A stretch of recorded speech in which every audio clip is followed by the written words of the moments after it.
अस्सलाम वालेकुम।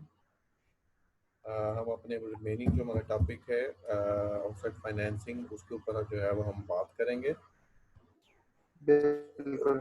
उसके बाद अब हम इस चैप्टर का जो हमारा लास्ट टॉपिक है boring capacity the equity multiplier. और इसमें जो है वो हम जो बात करेंगे अभी तक हम बात कर रहे थे फिक्स्ड इन्वेस्टमेंट मॉडल के, और इस लास्ट पार्ट में हम बात करेंगे कंटिन्यूस इन्वेस्टमेंट मॉडल के। The continuous investment model of this section is the total opposite of the fixed investment one. तो ये जो मॉडल जिसका हम बात करने लगे हैं कंटिन्यूस इन्वेस्टमेंट मॉडल, ये ऑपोजिट साइड है जो हमने पहले बात की है फिक्स्ड इन्वेस्टमेंट मॉडल की। The fixed investment model depicts a situation in which the returns are sharply decreasing beyond some investment level. Fix investment model क्या होता है? फिक्स इन्वेस्टमेंट मॉडल एक ऐसा इन्वेस्टमेंट मॉडल होता है जिसमें जो आपका रिटर्न होता है, आप एक स्पेसिफिक लेवल तक इन्वेस्टमेंट करते जाते हैं, उस इन्वेस्टमेंट तक आपका रिटर्न इंक्रीज होता जाता है। एक आपका ऐसा मैक्सिमम पॉइंट आता है कि अगर आप उस पॉइंट से ऊपर इन्वेस्टमेंट करेंगे तो आपका रिटर्न जो होता है वो डिक्रीज होना शुरू हो जाता है और शार्पली डिक्रीज होता है। इसको हम कहते हैं fix investment model. For example, हमने कहा जी हम 5 मिलियन तक इन्वेस्टमेंट करते गए तो हमारा रिटर्न इंक्रीज होता गया। 5 मिलियन के बाद जैसे ही हमने नेक्स्ट इन्वेस्टमेंट की, सपोज 6 मिलियन की इन्वेस्टमेंट की, तो हमारा रिटर्न शार्पली डिक्रीज होना शुरू हो गया। इसको हम कहते हैं fixed investment model. In contrast, we now assume that there are constant returns to the scale in the investment. जो कंटिन्यूस इन्वेस्टमेंट मॉडल होता है, इसमें आप जितनी भी इन्वेस्टमेंट करते जाएं, आपका जो रिटर्न होता है वो डिक्रीज नहीं होता, बल्कि आपके जो रिटर्न्स होते हैं वो कांस्टेंट होते जाते हैं। रिटर्न्स आपके कॉन्स्टेंटली इंक्रीज हो रहे होते हैं। सो एन इन्वेस्टमेंट यील्ड्स इनकम। जी आसिफ साहब, आपका यहाँ पे कोई क्वेश्चन है? जी सर, बस ये फिक्स्ड इन्वेस्टमेंट की एग्जांपल अगर कोई जी जी, मिल जाए जैसे तो हमने थोड़ा डाउट फिक्स है थोड़ा सा। जी जी फिक्स इन्वेस्टमेंट में सपोज हमने कहा कि ऑर्गेनाइजेशन इन्वेस्टमेंट कर रही थी और आपने 1 मिलियन से इन्वेस्टमेंट स्टार्ट की। 1 मिलियन से आप 2 मिलियन पे गए, 3 मिलियन पे गए, 4 मिलियन पे गए, फिर आप 5 मिलियन पे गए। 5 मिलियन तक आप जो भी इन्वेस्ट करते गए, इंक्रीज करते गए इन्वेस्टमेंट को, आपका रिटर्न इंक्रीज होता गया। 5 मिलियन के ठीक है। बाद ये आपका जो है वो मैक्सिमम लेवल आपने अचीव कर लिया इन्वेस्टमेंट का। मैक्सिमम लेवल के बाद जब आपने अब नेक्स्ट 1 मिलियन की इन्वेस्टमेंट की, मीन जब आपने अपनी इन्वेस्टमेंट को 5 मिलियन से 6 मिलियन पे इंक्रीज किया, तो आपका जो रिटर्न है वो शार्पली डिक्रीज हो गया। बजाय इसके कि आपका रिटर्न इंक्रीज होता, तो पहले 5 मिलियन इन्वेस्टमेंट है, 5 मिलियन से जब आपने 6 मिलियन पे लेके गए इन्वेस्टमेंट को, तो आपका रिटर्न इंक्रीज होना चाहिए था। लेकिन बजाय इसके कि आपका जो है वो रिटर्न इंक्रीज होता, आपका रिटर्न शार्पली डिक्रीज हो गया। तो इसका मतलब है कि आपका ये जो इन्वेस्टमेंट का जो मैक्सिमम लेवल है वो 5 मिलियन है। इसको हम कह सैचुरेशन हो रहे, गई वहाँ पर। ये सैचुरेशन हो गई है। ये हमारे अच्छा। पास जो है वो सैचुरेशन पॉइंट है, ये हमारे पास मैक्सिमम इन्वेस्टमेंट का लेवल है। इसको हम कहते हैं फिक्स्ड इन्वेस्टमेंट मॉडल, कि जिसमें आपकी इन्वेस्टमेंट फिक्स्ड होगी, आप 5 मिलियन से ज्यादा जो है वो इन्वेस्ट नहीं कर सकते। कैपेसिटी है ना, फॉर एग्जांपल अगर हम अपनी यूनिवर्सिटी की कैपेसिटी की बात करें स्टूडेंट्स की, तो इस टाइम पे हम हम्म। मैक्सिमम कैपेसिटी पे ऑपरेट कर रहे थे, हाँ जी। बल्कि हम मैक्सिमम कैपेसिटी से भी थोड़ा सा ज्यादा पे ऑपरेट कर ऊपर रहे थे कर कि रहे थे। हाँ जी। माशाल्लाह हमारे पास नंबर ऑफ स्टूडेंट्स ज्यादा थे और हमारे पास हम्म। कैपेसिटी जो है वो कम थी। जी। तो इसी तरह से जो है वो हमारे पास जो ऑर्गेनाइजेशन होती हैं, ऑर्गेनाइजेशन में भी आपकी इन्वेस्टमेंट की एक कैपेसिटी होती है। तो राइट। जहां पे आपकी कैपेसिटी खत्म हो जाती है इन्वेस्टमेंट की, उससे आगे अगर आप इन्वेस्टमेंट करेंगे तो ऑर्गेनाइजेशन उसको इफेक्टिवली और एफिशिएंटली हैंडल नहीं कर पाते। आपके पास उसको मैनेज करने की कैपेसिटी नहीं होती। तो उस ठीक है, लेवल उस इन्वेस्टमेंट मॉडल को हम कहते हैं फिक्स्ड इन्वेस्टमेंट मॉडल। ये क्लियर हो गया? बिल्कुल ठीक है सर, बिल्कुल ठीक अच्छा, है। अब उसके इसको इकोनॉमिक्स के रिटर्न में हम डिमिनिशिंग रिटर्न और इंक्रीजिंग रिटर्न कह सकते हैं ना? जी जी बिल्कुल बिल्कुल बिल्कुल। इसको ये आप वही है ना, तो जी जी डिमिनिशिंग रिटर्न में कम होना शुरू हो जाती है जैसे जैसे फिर आप डिमिनिशिंग मार्जिनल आप यूटिलिटी का जो कंसेप्ट होता जी है ये जी वही जी है। जी ये वही है। ठीक अच्छा, हो गया था। उसके बाद जो अब हम इसमें जो लास्ट पार्ट में जो डिस्कशन करने लगे हैं ये कंटिन्यूअस इन्वेस्टमेंट मॉडल है। कंटिन्यूअस इन्वेस्टमेंट मॉडल में और फिक्स्ड मॉडल में एक ही डिफरेंस है कि फिक्स्ड मॉडल में आपका एक मैक्सिमम लेवल होता है इन्वेस्टमेंट का, जिसके बाद रिटर्न डिक्रीज होना शुरू हो जाता है। कंटिन्यूअस इन्वेस्टमेंट मॉडल जैसे इसका नेम बता रहा है कि इसमें आपका फिक्स्ड जो लेवल है इन्वेस्टमेंट का वो नहीं होता। इसमें जैसे जैसे आप इन्वेस्टमेंट लेवल को इंक्रीज करते जाते हैं वैसे वैसे जो है आपका रिटर्न भी जो इंक्रीज होता जाता है। मींस आप 5 मिलियन के बाद जब आप 6 मिलियन पे गए तो रिटर्न इंक्रीज हो गया, 7 मिलियन पे गए तो उसके अकॉर्डिंगली इंक्रीज हो गया। तो इसमें इसको हम कहते हैं कंटिन्यूअस इन्वेस्टमेंट मॉडल, जिसमें आपकी लिमिट नहीं है कि आपकी मैक्सिमम इन्वेस्टमेंट क्या होगी। आप जितनी इन्वेस्टमेंट करते जाएंगे उतना जो है वो आपका रिटर्न जो है वो इंक्रीज होता जाएगा। सर इसमें लिमिट क्यों नहीं होती है? जी सर इसमें लिमिट क्यों नहीं होती है? हमारे पास तो कारोबार की कैपेसिटी है ना जो। सॉरी, आपकी आवाज बहुत कम आ रही है। इसके साथ एग्जांपल कोई अगर कोट दे। जी जी, इसके एग्जांपल देखें, उसी आप एग्जांपल को कैरी ऑन कर सकते हैं ना कि आप 5 मिलियन से 6 मिलियन पे गए, आपका रिटर्न इंक्रीज ही हुआ है, डिक्रीज नहीं हुआ। 6 से 7 मिलियन पे गए तो भी आपका रिटर्न जो है वो इंक्रीज हो। सॉरी, क्या कहा आपने? सर इसकी रीजन क्या होती है कि हमारी रिटर्न इंक्रीज होती है? देखिए, रीजन ये है कि आपके पास जो टीम है और जो स्पेशली जो आपके पास कैपेसिटी है वो कैपेसिटी ज्यादा है। हर ऑर्गेनाइजेशन कैपेसिटी है ना, लेकिन ये आपके पास इतनी आपके जो इन्वेस्टमेंट का जो आपकी इन्वेस्टमेंट की फील्ड है या जिस चीज में आप इन्वेस्टमेंट कर रहे हैं वहां पे देखें, आपको इन्वेस्टमेंट के साथ साथ अपनी कैपेसिटी को भी इंक्रीज करना पड़ा। अगर आप अपनी कैपेसिटी इंक्रीज करते जा रहे हैं इन्वेस्टमेंट के साथ साथ तो वो कंटिन्यूअस इन्वेस्टमेंट मॉडल है। आपने कंस्ट्रक्शन और कर लिया है, आपने अपना ह्यूमन रिसोर्स इंक्रीज कर लिया है, आपने अपनी डाइवर्सिफिकेशन कर लिया है। पहले आप 2-4 प्रोडक्ट्स में इन्वेस्टमेंट कर रहे थे, बिजनेस कर रहे थे, अब आप अपनी प्रोडक्ट लाइन को इंक्रीज करते जा रहे हैं, तो आप अपनी कैपेसिटी को इंक्रीज करते जा रहे हैं साथ साथ। इस वजह से ये कंटिन्यूअस इन्वेस्टमेंट मॉडल है। लेकिन अगर आप अपनी कैपेसिटी को इंक्रीज नहीं कर रहे और आप अपनी बस जहां पे थे वहीं पे रह के इन्वेस्टमेंट करते जा रहे हैं तो वो फिक्स इन्वेस्टमेंट मॉडल है। तो सर इसमें हम ये भी कह सकते हैं कि फिक्स में हमारे पास कोई बैकअप नहीं होता और कंटिन्यूस में हमारे पास बैकअप होता है। आप बैकअप जनरेट कर रहे होते हैं। जी। मतलब देखें, आप फोर्स ही कर रहे होते हैं कि जी अगर हमने इसमें इन्वेस्टमेंट करनी है तो इसके लिए हमें ये चीजें चाहिए।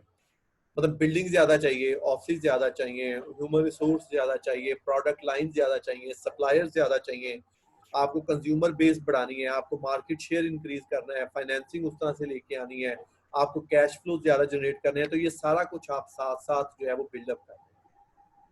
तो आपका ये स्ट्रेटजीज के ऊपर हम काम करते हैं ना, मतलब इसके ऊपर। जी बिल्कुल, आप स्ट्रेटजी स्ट्रेटेजिक डिसीजन मेकिंग कर रहे हैं। जी जी। ये क्लियर हो गया? अब ये कंटिन्यूअस इन्वेस्टमेंट मॉडल जो है। Yes sir. So Yes, sir. okay, so an investment yields income RL which is proportional to the investment yields income RI which is proportional to I. अब I क्या है? वो आपकी इन्वेस्टमेंट है। I को हम यहाँ पे डिनोट करें इन्वेस्टमेंट के लिए, और RI क्या है? रिटर्न ऑन इन्वेस्टमेंट है। तो आप जितनी इन्वेस्टमेंट करते जाएंगे उतनी ही उसके ऊपर यील्ड या रिटर्न जो है वो मिलती जाएगी। मींस जैसे जैसे आपका आई इंक्रीज होता जाएगा वैसे वैसे आपका आर आई जो है वो इंक्रीज होता जाएगा। So in the case of success, अगर प्रोजेक्ट सक्सेसफुल होता है, मींस आपका अगर प्रोजेक्ट सक्सेसफुल होगा तो जैसे जैसे आई इन्वेस्टमेंट इंक्रीज होगी, आई वैसे वैसे आपका रिटर्न RI भी इंक्रीज होता जाएगा। And zero in the case of failure, और वो सेकंड केस वही है कि अगर जो बोरोर मिसबिहेव करता है और आपका प्रोजेक्ट फेल हो जाता है तो फिर जीरो होगा।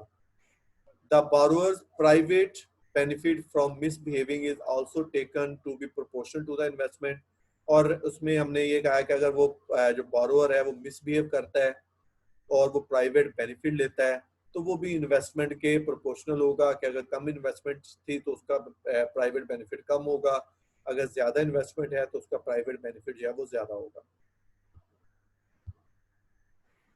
As before the borrower has a choice between behaving, अब अगेन जिस तरह से फिक्स इन्वेस्टमेंट में था कि जो borrower है वो बिहेव कर सकता था या मिसबिहेव कर सकता था, यहाँ पे भी जो है वो borrower के पास चॉइस है, ऑप्शन है बिहेव और मिसबिहेव की।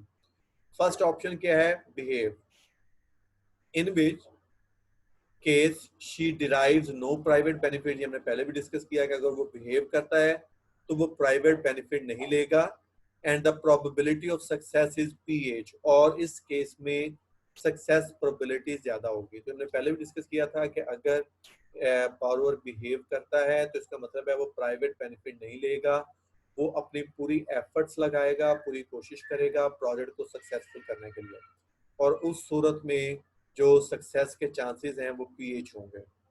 और सेकंड ऑप्शन उसके पास क्या है? And misbehaving, that is enjoying private benefit BI। तो मिसबिहेव करने का मतलब यह है क्या है कि वो उतनी एफर्ट नहीं करेगा प्रोजेक्ट को सक्सेसफुल करने के लिए, उस सूरत में वो प्राइवेट बेनिफिट लेगा जिसको हमने BI कहा, and reducing the probability of success to PL, और उस सूरत में उसकी जो सक्सेस है वो PH हाई प्रोबेबिलिटी नहीं होगी बल्कि लो प्रोबेबिलिटी पे चले जाएंगे। So PL is equal to PH minus delta P which is less than PH। तो इस इक्वेशन के मुताबिक जो आपकी PL क्या होगी? PL का मतलब ये है कि PH माइनस डेल्टा P जो कि लेस होगी PH से। So the borrower initially has cash A। अब हम इसको फर्दर एक्सप्लेन करें कि जो बोरोअर है उसके पास स्टार्ट पे कैश A अवेलेबल है, जिसको हमने उसका एसेट कहा कि उसके पास कैश A अवेलेबल है, and must therefore borrow I minus A। और अगर उसके पास A अवेलेबल है अमाउंट और वो इन्वेस्ट करना चाहता है I, तो I उसके पास ज्यादा है, मींस इन्वेस्टमेंट की अमाउंट ज्यादा है, और उसके पास जो कैश अवेलेबल है वो कम है। हम अज्यूम कर लेते हैं हमने 1 मिलियन इन्वेस्टमेंट करनी है। हमने कितनी इन्वेस्टमेंट करनी है? 1 मिलियन। तो यहाँ पे इसका मतलब है आई कितना हो गया? 1 मिलियन, और हमारे पास जो कैश अवेलेबल है वो 3 लाख है। कैश कितना अवेलेबल है? 3 लाख। तो आई 1 मिलियन 10 लाख माइनस ए कितना है? कैश 3 लाख, बाकी डिफरेंस कितना आ गया? 7 lakh. So we need to borrow 7 lakh. तो हम इसका मतलब यह है कि जितना आपका आई माइनस ए होगा, जितना आपके पास, जितना आपको इन्वेस्टमेंट चाहिए, उसमें से अगर आप एसेट्स को माइनस कर दें तो जो अमाउंट बचेगी वो आपने फाइनेंसिंग रिक्वायर्ड है। जैसे हमारे पास यहाँ पे एग्जांपल में है कि 10 लाख हमें इन्वेस्टमेंट करनी है, 10 लाख माइनस एज कैश हमारे पास कितना अवेलेबल है? 3 लाख, तो बाकी 7 लाख बचा, तो 7 लाख हमें बोरो करना है। So a loan agreement specifies that the lender who as before are assumed to make no profit and the borrower receives zero each in the case of failure। तो इसमें हमने कहा कि जो लोन एग्रीमेंट है वो ये स्पेसिफाई कर रहा है कि जो लेंडर है वो कोई प्रॉफिट नहीं ले रहा, एंड द बोरोअर, जो बोरोअर है वो जीरो लेगा इन द केस ऑफ फेलियर। अगर प्रोजेक्ट फेल हो गया तो ना तो लेंडर को कुछ मिलेगा ना बोरोअर को कुछ मिलेगा, एंड और अगर प्रोजेक्ट सक्सेसफुल हो गया, अगर प्रोजेक्ट सक्सेसफुल हो गया, एंड आर एल मिलेगा लेंडर को। अगर प्रोजेक्ट सक्सेसफुल हुआ तो लेंडर को शेयर मिलेगा जिसको हमने RL कहा। ये हमने यहाँ पे जो L है इसको स्मॉल इसको कर दिया, इसको RL, एंड RB बोरोर को क्या मिलेगा, बोरोर का शेयर मिलेगा। तो हमने जो टोटल रिटर्न था उसको हमने दो हिस्सों में डिवाइड कर दिया, return of lender RL and return of borrower RB respectively in case of success, where अब टोटल रिटर्न क्या होगा, RI इन्वेस्टमेंट से टोटल रिटर्न मिलेगा, उसको हम RI करेंगे। जो इन्वेस्टमेंट अगर सक्सेसफुल होगी तो टोटल रिटर्न मिलेगा RI, और ये RI डिस्ट्रीब्यूट कैसे होगा, RI डिस्ट्रीब्यूट होगा RL जो लेंडर का शेयर होगा प्लस RB जो बोरोअर का शेयर होगा। सर मुझे तो रिकॉर्डिंग ही सुनना पड़ेगी, मुझे रिकॉर्डिंग सुनना पड़ेगी। ठीक है। सो अभी आपने रिकॉर्डिंग स्टार्ट ही अभी सर की है। नहीं, वो पहले भी स्टार्ट है रिकॉर्डिंग, लेकिन जब जहाँ पे डिस्कशन का आता है तो मैं रिकॉर्डिंग स्टॉप कर देता होता हूँ, डिस्कशन के बाद फिर हम दोबारा ऑन कर लेते हैं रिकॉर्डिंग। तो पिछला वाला okay recording sir, as in section 3.2 okay sir. we assume that investment has positive NPV net present value here per unit of investment if the borrower behaves। तुमने ये कहा कि अगर जो है वो borrower behave करेगा, वो प्रोजेक्ट को सक्सेसफुल करने की कोशिश करेगा, तो उस सूरत में जो NPV होगी वो पॉजिटिव होगी, means it would be greater then 1। So PH probability of return would be greater then 1। लेकिन अगर जो है वो मिसबिहेव करेगा, अगर मिसबिहेव करेगा बोरोअर जो है, अगर वो मिसबिहेव करेगा तो उस सूरत में आपकी जो एनपीवी है वो नेगेटिव होगी। अब एनपीवी नेगेटिव कैसे होगी, नेगेटिव होने का मतलब यह है कि वो it would be less than 1, या 1 जो है वो ज्यादा होगा, 1 would be greater than low probability PL of R plus B, क्योंकि जब वो मिसबिहेव करेगा तो वो जो है वो प्राइवेट बेनिफिट भी लेगा। तो उस सूरत में जब वो प्राइवेट बेनिफिट लेगा तो उस सूरत में जो आपकी एनपीवी होगी वो लेस देन 1 होगी, नेगेटिव होगी। So that unless one can control the agency problem the investment can not be funded. और ये हमने फिक्स्ड इन्वेस्टमेंट में बात की थी कि उस वक्त तक जो है लैंडर किसी भी प्रोजेक्ट को फंड नहीं करेगा जब तक उसे इस चीज़ की श्योरिटी ना हो जाए कि जो बोरोअर है वो बिहेव करेगा, मींस एजेंसी प्रॉब्लम कंट्रोल होगी तो वो फंड्स को फाइनेंस करेंगे। अगर उन्हें ये फील हो रहा हो कि किसी भी रीज़न की वजह से जो है वो आपकी मिसबिहेव कर सकता है बोरोअर, एजेंसी प्रॉब्लम आ सकती है, तो उस सूरत में प्रोजेक्ट को फाइनेंस नहीं किया जाएगा।